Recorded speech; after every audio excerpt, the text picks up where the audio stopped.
hinder you. Don't you let where you've been hinder you. Don't let what they've said hinder you. Don't you let your past hinder you. You're a woman without limits. Yes, you are. Yes, you are. A woman without limits. Yes, you are. There's nothing the enemy can do to stop what God has for you. There's nothing the enemy can do to stop what God has for you. You're a woman without limits. Woman, woman, woman, woman, woman, woman without limits. Na na na na na na na na na na. Woman without limits. Woman.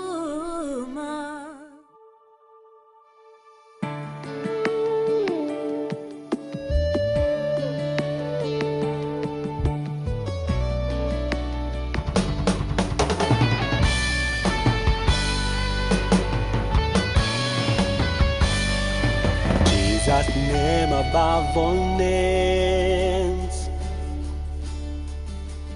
Angels bow before your throne to worship you. Yeah, yeah, yeah, yeah. There is no one else like you. You are worthy of all praise. We worship you. Oh, oh, oh, yeah. Heaven declares your glory. Heaven declares your majesty. You are great, Lord. You are great. You are great. You are great. Lord, you are great. Oh, oh, oh. You who reigns in all the earth, you are matchless in your world. We worship you.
are worthy of praise.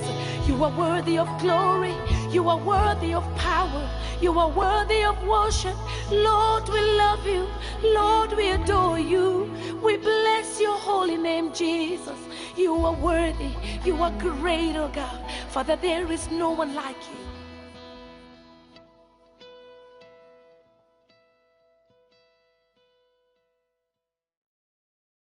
You're welcome to Woman Without Limits. I'm Reverend Kathy Kiuna, and I'm delighted that you're watching us tonight. You know, Woman Without Limits is about transformation and transforming lives all over the world. That's our desire and our mandate. And I want to thank God for all the feedback that you've been giving us on how we are affecting your lives. We thank you for the Twitters, thank you for the emails, thank you for the text messages, and just letting us know that surely we are touching something, a nerve in your life. And that's what Woman Without Limits is all about.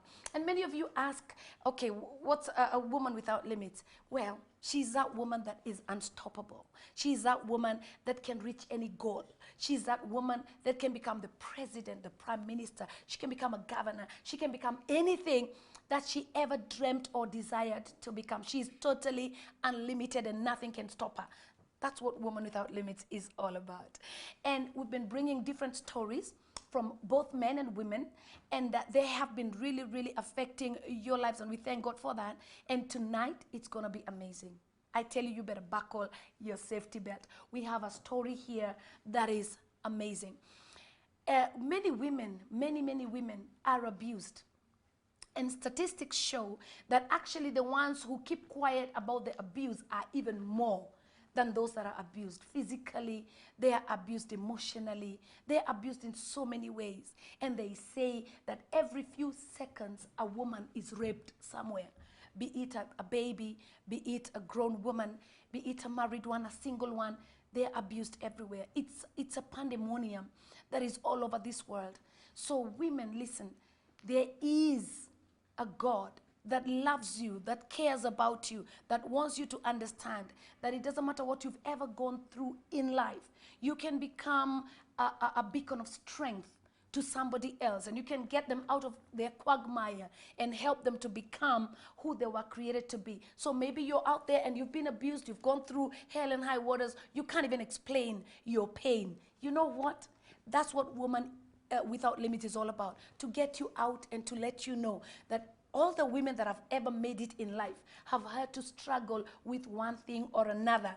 And sometimes it's even that abuse, emotionally or physically or whatever mental abuse that she's had to go through. And so you are also that special woman that can get out and become all that God created you to be. Tonight, we have an amazing, amazing woman that has a very, very powerful story that I know is going to get you out of that quagmire, that mess.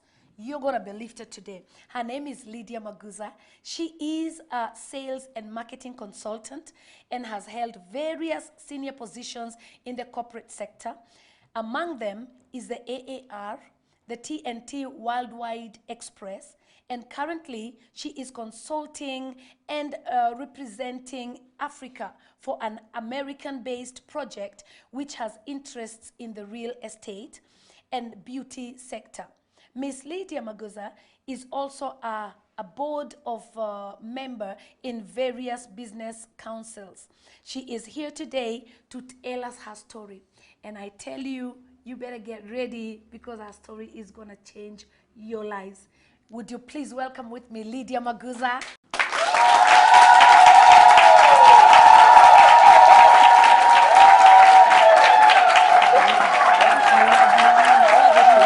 You're welcome.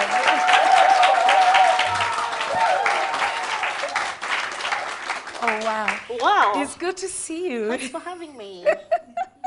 I believe we're going to have an awesome time. Awesome time. And you Awesome appeared time. the other day on Samantha Bridal. Yes. That was so beautiful. Wasn't it? You'll tell us about that in a short while. Thank you for now, having me. Tell us, this is, people know you as Lydia Nyabwa. Yes. We need to know who Lydia Nyabwa is. Maybe we can start there. Maybe you can tell us a little about your growing up. Okay. And then we can catch up with what we want to talk about tonight. I grew up in a family of 5. I'm a second born to a family of 5, 2 boys, 3 girls. proper Christian background. Mom, dad, both born again and living for the Lord. And very well brought up. Now, basically, okay family. So they were born again They were even when you born were again growing even up? when I was growing up. Yeah. And I participated in church even then. I was in Sunday school, I was in teens church, I was in the youth church. Not to say I was saved, but in our time when your parents went to church, you had to be in church. Of course. You had no where else excuse. would you be? I know. But the Christian morals never left me. Okay. And at the time I finished school and went into college, I was a single girl and a virgin at the time. Oh, when you went to university? When I went to university, yeah. I was a single so girl how and a did virgin. how did you find university? Did you were you in a school in the city? I was in a school in the city. I was brought Okay. up in Nairobi, born in Nairobi, went to a school in Okay. Nairobi, participated very well. And I went to college. Yeah. And when I was the first year, lo and behold, I met the most handsome man In town. in town. All right. Okay. Yes. And he swept And, you away or swept what? me off my feet. And for me, that was real love. And I started dating him. Yeah. I call it dating because I don't think it was courting at the time. Yeah. Because I didn't understand Yes. the courting aspect to it. All right. And after 2 years, a couple of times I'd disappear now from home. And did your parents know that you were dating somebody? No, Yeah, not so initially. So you would disappear in the I would name of disappear in the school name is of very a busy. grown- yeah, and all that. We are And studying. exactly. My friend's birthday. Yes, And, you know, yes, we always yes. thought that We our always parents had a never knew. story, huh? So on one occasion, we left college, and there was a strike. I remember, and I didn't get to go home. So I went home the following day, and my mother told me the same way you came in, go back to where you came from. Eh, she was like Mrs. Karanja. Exactly. My mother was also not a Exact- joke. Sometimes Eh, I say they're the reason we got I married at know. that time. oh my So- God. So she was strict. And since she was very strict, Yeah. we call her yeah. the lioness. Are you we serious? She was so strict. So was she the disciplinarian She in was the family? disciplinarian. My dad was very quiet. Welcome. And she was so strict Yeah. that even as I went out that night and I came back the following morning, I knew behind, somewhere in my mind, I knew she was going to kick me out. Standard. But you were happy because you had a boyfriend I had a boyfriend anyway. and I really didn't Even care. It was who needs time this to roll. old-fashioned kind of standards. Yeah. So when I came home and she told me to go to where I had come from, she said, Yeah. knock yourself out. Where would I go to? I was this girl who had not dated many other men, forget the high school kind of relationships. Yeah. So I went back to my boyfriend's house and give it to him.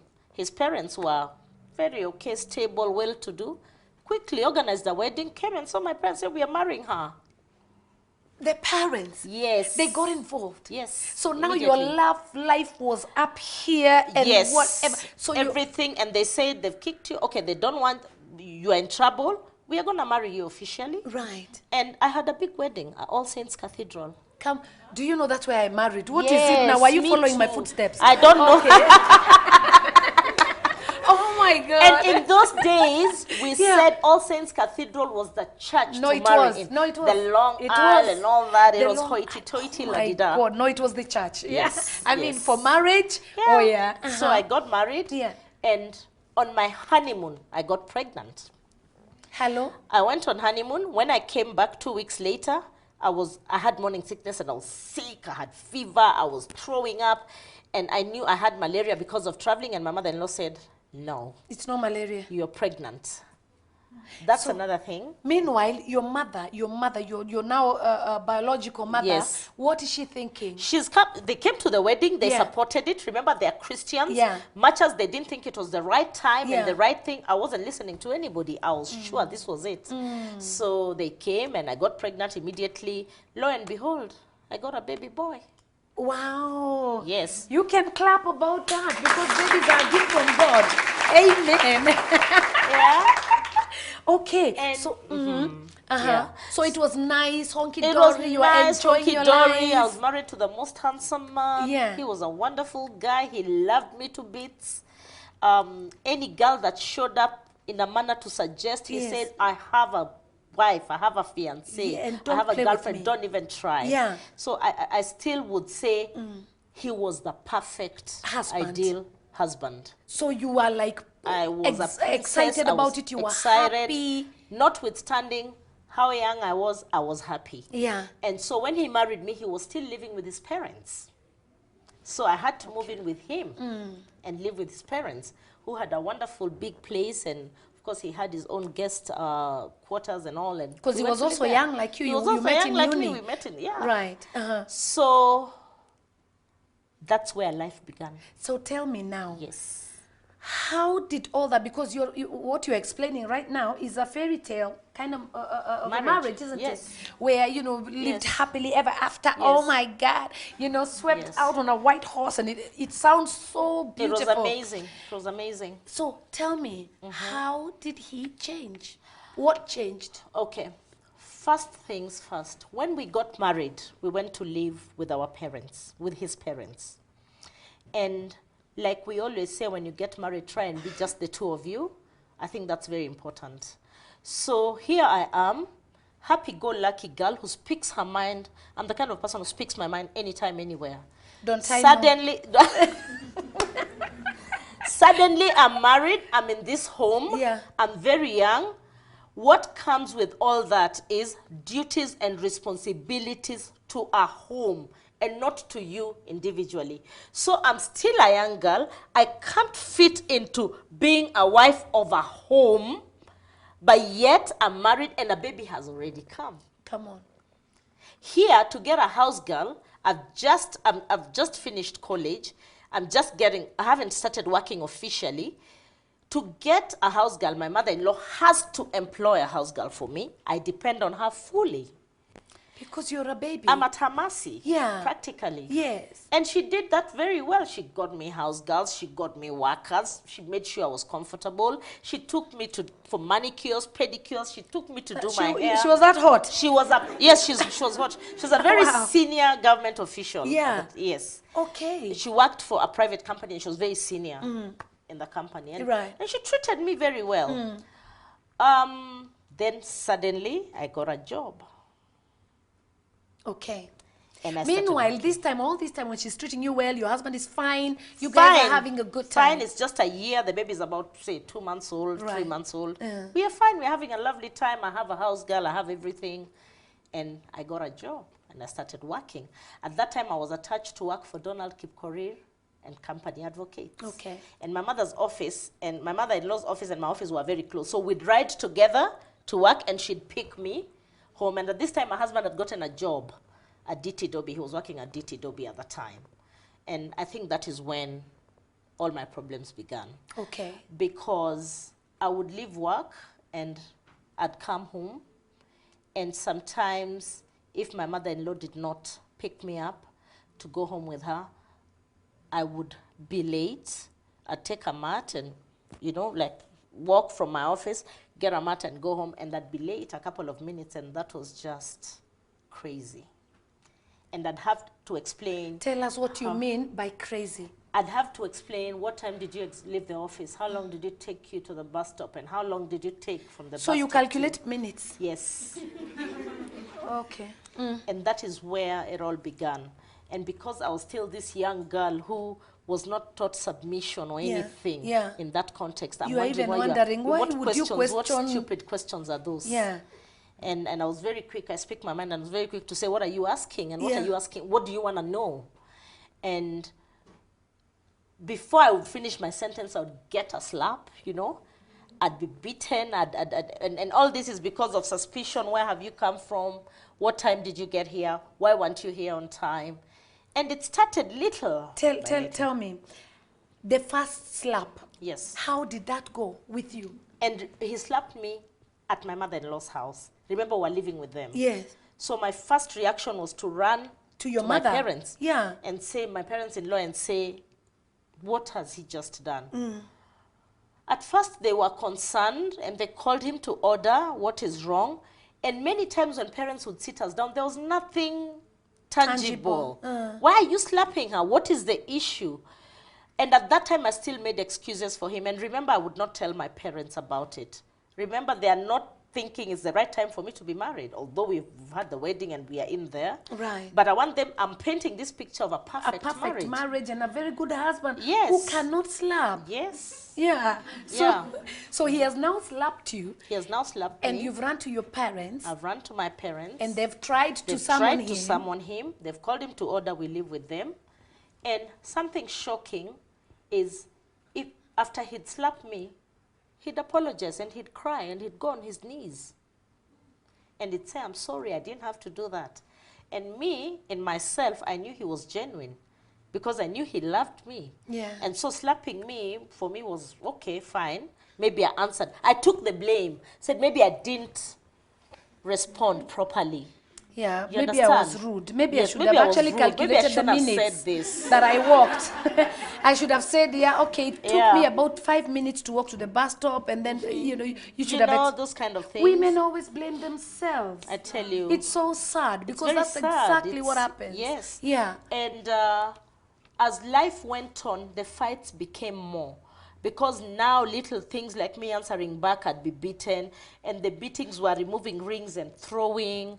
And you know, he'd throw the ring and say, I don't know why I married you. And all this is happening in my in-laws' house. And some point I felt like they were not now taking my side. And remember, I was not talking to anybody. So I couldn't talk to my parents. I couldn't talk to no one. Because for me, I didn't want people to know that Yeah. part of my life. Yeah. You know? Yeah. This And happy-go-lucky this girl happy-go-lucky that's always girl all smiling together, at work. big wedding, you know.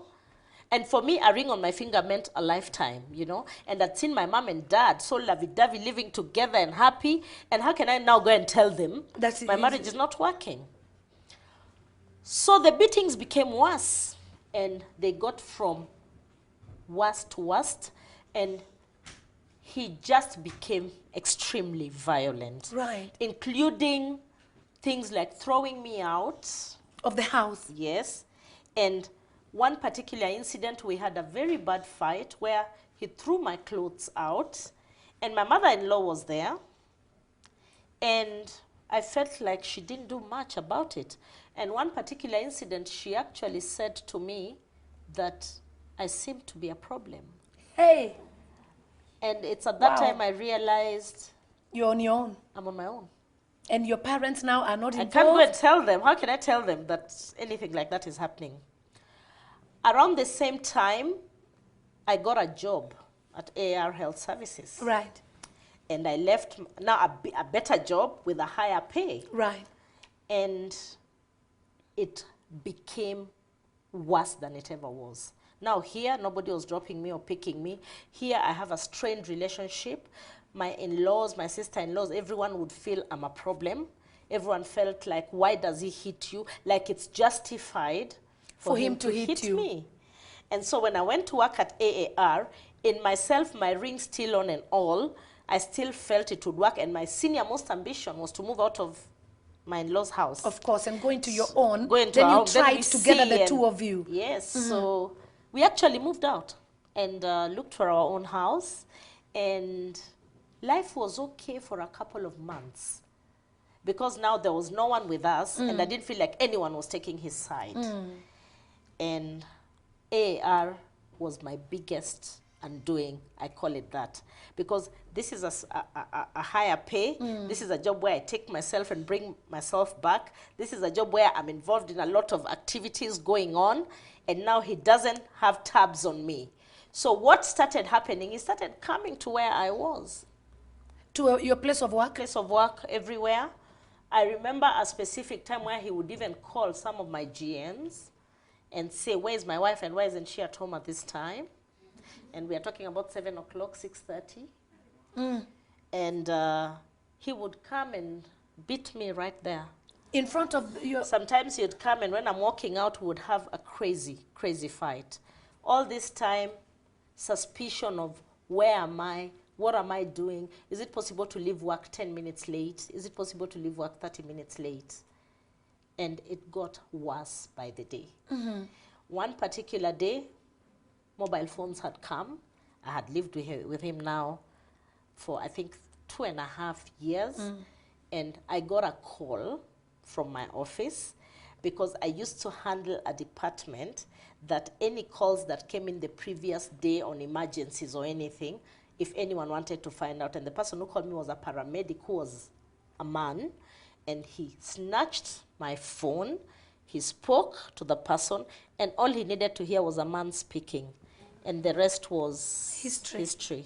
He worked on you perpendicularly. And, Cool. and all this time I was still making excuses for him. And I remember the following day, I went to the office with a black eye. Oh, you would still make excuses? Yes. And I would tell people I slept in the bathroom. I tell people, I could never tell anyone what was going on. Women. It is a lie of the devil, I tell you.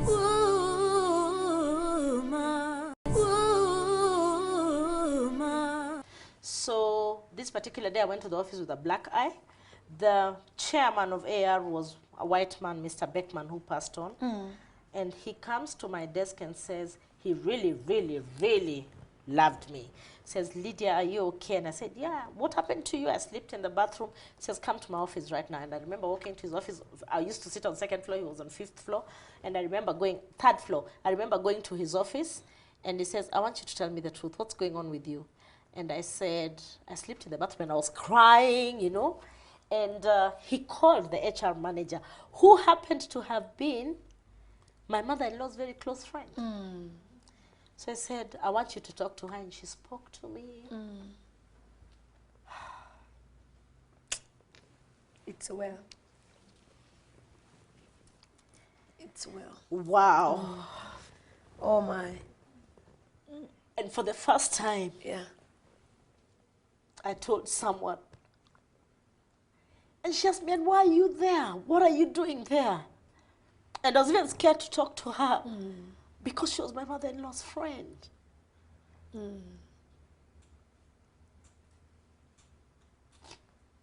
It is well. Wow. So by now the abuses had become gone out of hand. Yes. Yeah. And we have a small baby, Yeah. and the baby is waking up, fighting, and he would throw anything at me, anything breakable, call it a flask with hot tea, call anything he would find. So the HR told me, you know what, I'm going to talk to your mother-in-law. I said, no, I've lived with her, I've gone through this for a long time, Yeah. forget it. Yeah. And so she advised me to start going for counseling.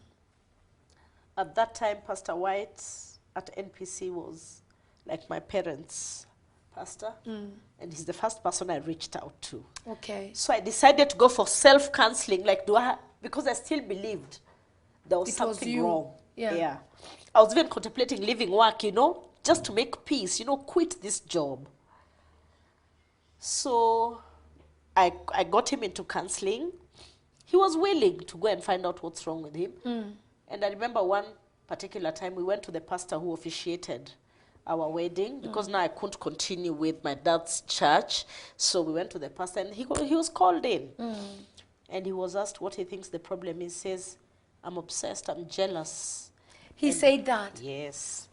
Yeah, I said, because honestly, somebody what who is is- even like, how many minutes did you take from here to there? And that's, Yeah, I mean, that's so an he was insecure person. And insecurity can cause you to do things that are unbelievable. Yeah, so he was Yeah. asked, has she done anything that makes you be that kind of a person? He said he can't put his finger to it. I said, why do you break things? Why do you fight? Why do you beat her? And to be quite honest, in that session, he didn't have An answer? proper answers. Yeah. But you know the funniest thing? He was the most calm person outward, the most good-looking man ever, but you couldn't put together that act vis-a-vis the person. Yeah. So many times I came across as the one who The has... bad one. You were the bad one. Because I speak Yeah. my mind. Oh, and- yeah. So one particular incident, he battered me, threw me out of the house with the baby in the middle of the night. I had just come from a sales retreat. He was supposed to pick me. When we arrived, he wasn't there to pick me on time. So my colleagues dropped me, and for him, who dropped you? Who is that dropped you? And I remember he beat me. I remember I had to take my son and give him over to the security guards over the balcony. And I remember running out, it was raining, And I remember, and when my mom used to stay, our neighbor had come to some club around where we used to stay. I saw his car. I remember him stopping the car to pick me and my son in a nightgown ran into the car. It was raining, and I remember him just taking stones and shattering the windscreen. You know, it was a movie, man. Yeah. Oh my God. Yeah. And I remember my mom's neighbor telling me, why are you in this marriage, Lydia? So that's the first time at night I went home. Very late in the night, like about 2 a.m. Home to your mother? Home to my mom and dad. And they opened. People who had never had a clue Never. that you were Nothing. going through beatings. Zero. So you've appeared now I've in the appeared middle of with the baby night. in the middle of the night with a nightgown and a baby. What's going That on? can even drop them dead. So my mother just broke into tears and said, what's going on? So that's when I start to narrate The story, the my horror story. movie that you've been living in. Oh, the horror movie. Only this time Yeah. you're the one in the scene. Exactly. So my parents say, you know what? This is it. My dad is a very, very liberal person. And he says, you know what? You can't be in that marriage. I don't think that marriage can work. You've been going through this for how long? And who have you spoken to? So as I was saying, you know, I've gone for counseling. I've privately spoken to Pastor White. I've gone for counseling and what. And they said, this is it. So the following day, my mother-in-law reached out to my parents and asked that we all have a meeting. Right. And I was the first one to ask my parents that let's just have a meeting. Because inside my heart somewhere, I believed he was a wonderful man. And I believed it would still work. Women, that's just us, eh? Women are so forgiving, so loving, and you know, when you love somebody for real, women have always had this notion that they can change him. Yes. You know, we always think we can change people. But the truth be told, no human being can change another human being. That's right. Only God can change them. Yeah. And no matter what you try, no matter what you do, only God, our creator, can change his creation. All right? So you were thinking, okay, this is the last one. I know he'll never beat me again. He will end. Yeah. And my older cousins thought this is nonsense. We can't even have a meeting. For what?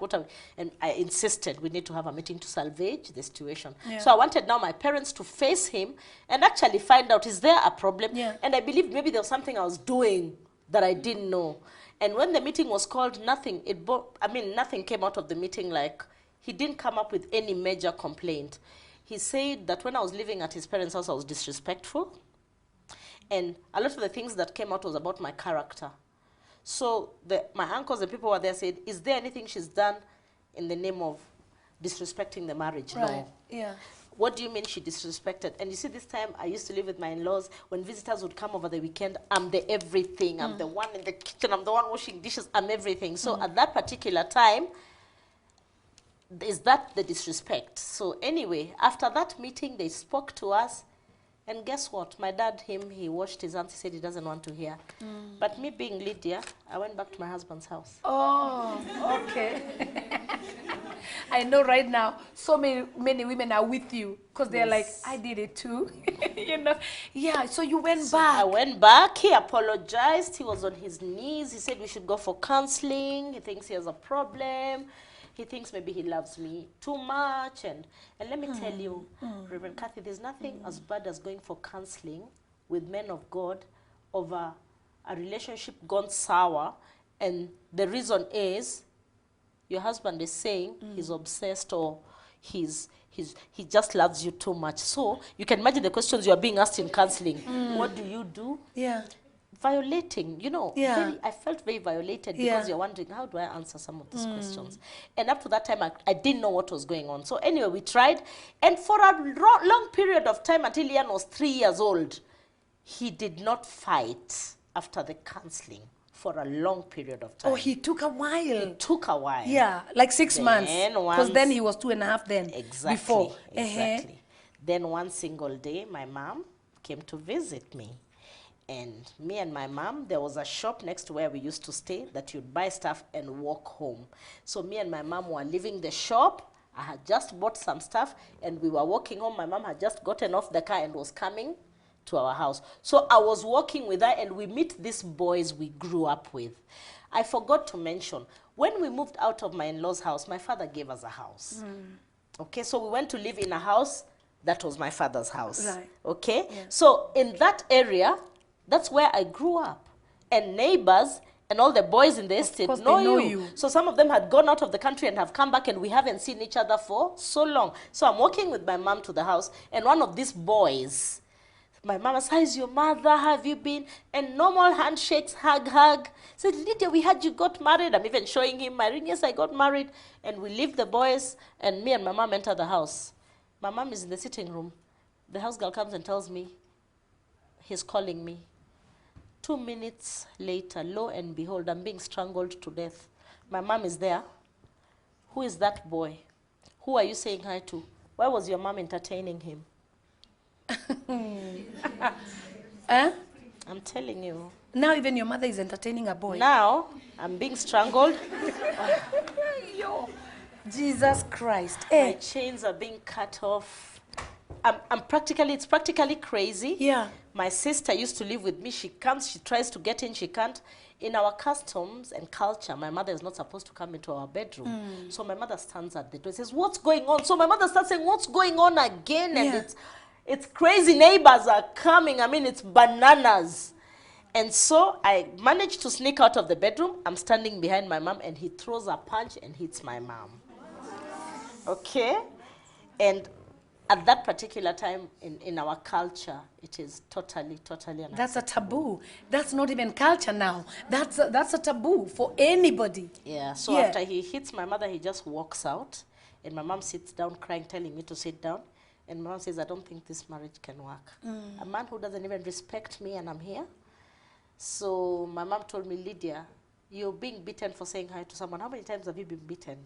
I said, "I can't even." So I was just there. I've been hit quite a bit. And my mom left and said, "We go home." I said, "I'm not going." She told me, "I want us to live." Hey, tell us now why. Why are you not going? Because I'm beginning to think this guy has a problem that needs help. And you can help him. And I can help him. Hey, whoa, women. Hey.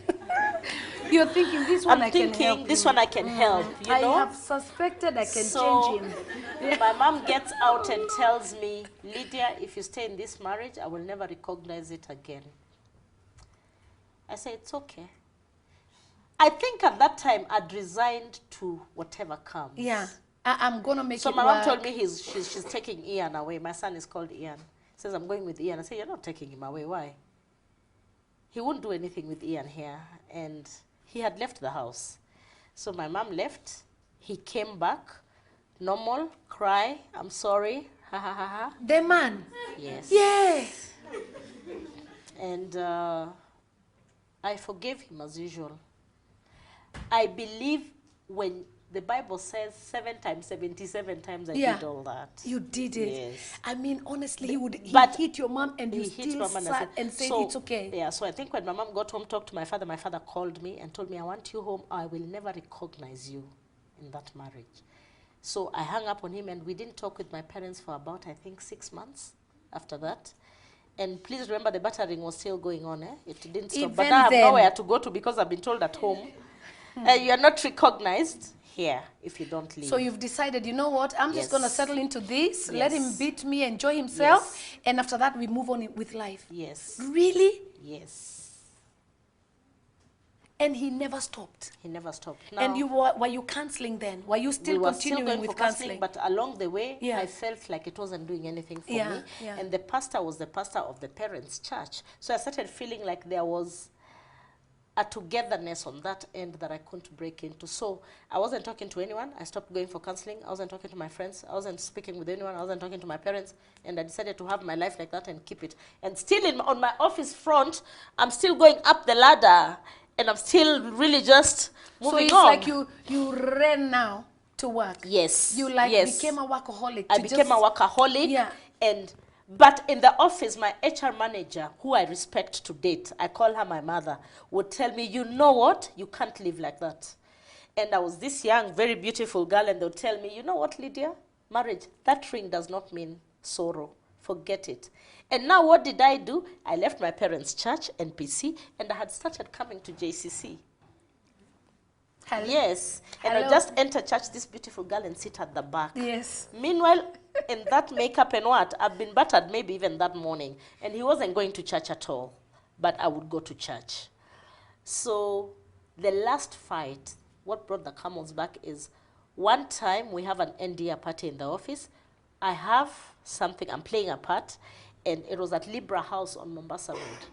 So while I'm there, I'm hearing a commotion at the back. One of my colleagues who's a senior manager in one of the companies I won't mention comes and tells me, guess who's here? Lo and behold. The commotion is your own husband. Yes. Jesus. The commotion is none other. We go home now. I've not even played my part. We go home now. The CEOs are there. The Muzungus are there. Now everybody can see what they've been telling me, and I've been covering all this time. Yeah. And he says, we go home now. To avoid drama, I dropped everything halfway, didn't play my part, went home. It was a Friday. On Saturday, one of our managers was marrying a very senior man's daughter in town. So we were going for the wedding. When he was invited for the wedding, because it was a card that meets two, he said he wouldn't come. So you were supposed to confirm, so I was invited alone. So when we got home that day, he didn't do anything to me. So on Saturday, he had to drop me for this wedding that was at Windsor. Wait a minute, you know what? You said he didn't do anything to me. So Friday. meaning when he didn't do anything, that was the Heaven. holiday. Yeah. Heaven on earth. You know, I couldn't do anything. I couldn't go out for coffee. I couldn't do anything with my girls because I'll be beaten. Where am I coming from? And please note, all this time, I never thought I should have a relationship or talk to anyone. God is my witness. For me, my husband would work out, you know? And please, I didn't want my friends to know all that. I was the chick on campus that was the hottest. And you're climbing up like this on the corporate ladder. Yes, and nothing. What is it? I'm beautiful. Yeah. So that Friday, he does nothing, but he's fuming. We get home. He goes out. He has a drink. He comes back. So on Saturday morning, he wakes up. I'm dressing. He says, so you're going for this wedding alone? I said, but you said you're not going to make it. And he says, what if I change my mind now? And this wedding, the president was coming for. There's nothing like you can just show up. You did confirm you're not coming. So he had to drop me to Windsor. So we get to the gate, security galore. So if you don't have a card, you can't get in. So my card admits one. Yeah. So he's asked he can't go further than that. Drama started there. So security for the president is there because the president is about to come. So we are being, walked into the wedding quickly. Who told you he didn't zoom that get and go in? Security following us. Come and find.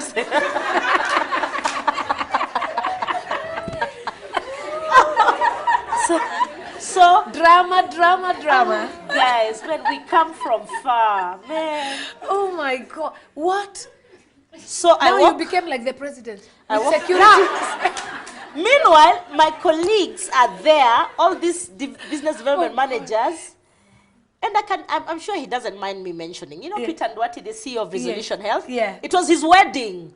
So all these people have worked with me and they know I'm going through something. Yeah. So now they are seeing it. So out of anger and embarrassment, I walk out of the car and I take my bag as in I'm not about to deal with you right now. Yeah. So I leave him with his security detail. As I walk out, I'm just going to enter the tent. I find AR guys there, hug, welcome. They give you a card. You mean you have the energy to hug? Yes.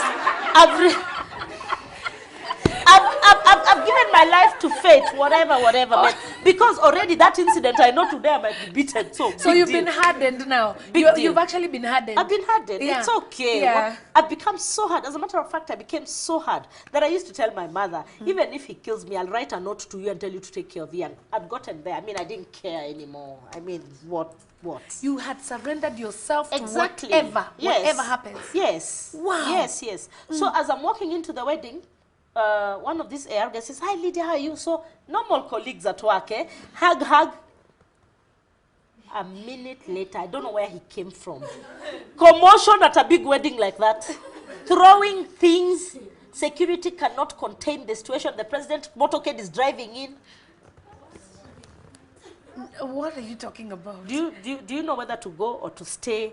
Or what do you do? So my friends just come who are close to me, who had suspected, come and usher me in because now they are security, he can't pass. Yeah. So I went in, the rest is history. I don't know where he went to. Of course, he didn't come to pick me. My friends dropped me later.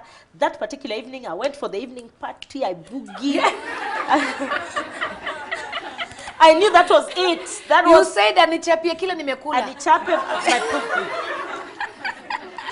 Because you knew he was going to beat you My anyway. parents don't want to hear anything. My relatives don't want to hear anything. I'm not telling my friends anything. He's going to beat me anyway, so big deal.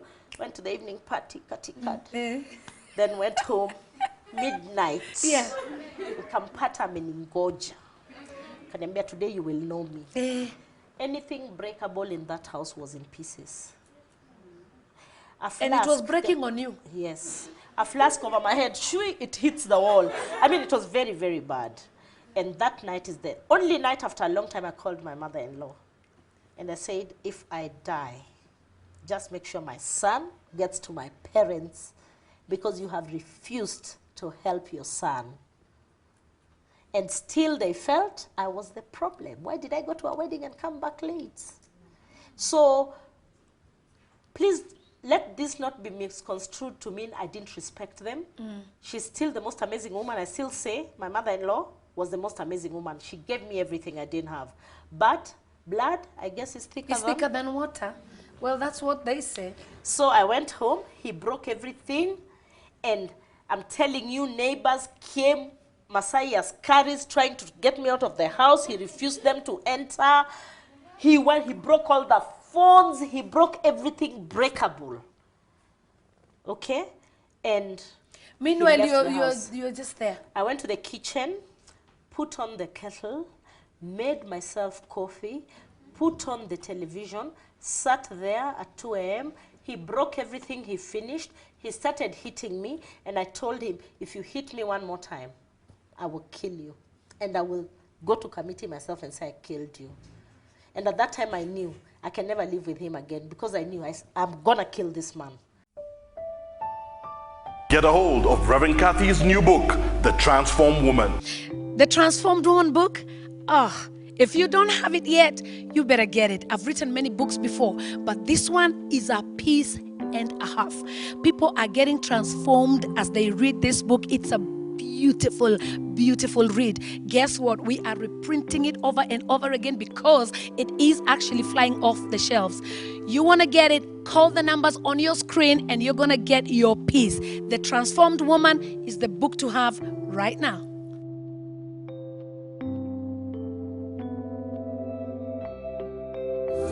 There's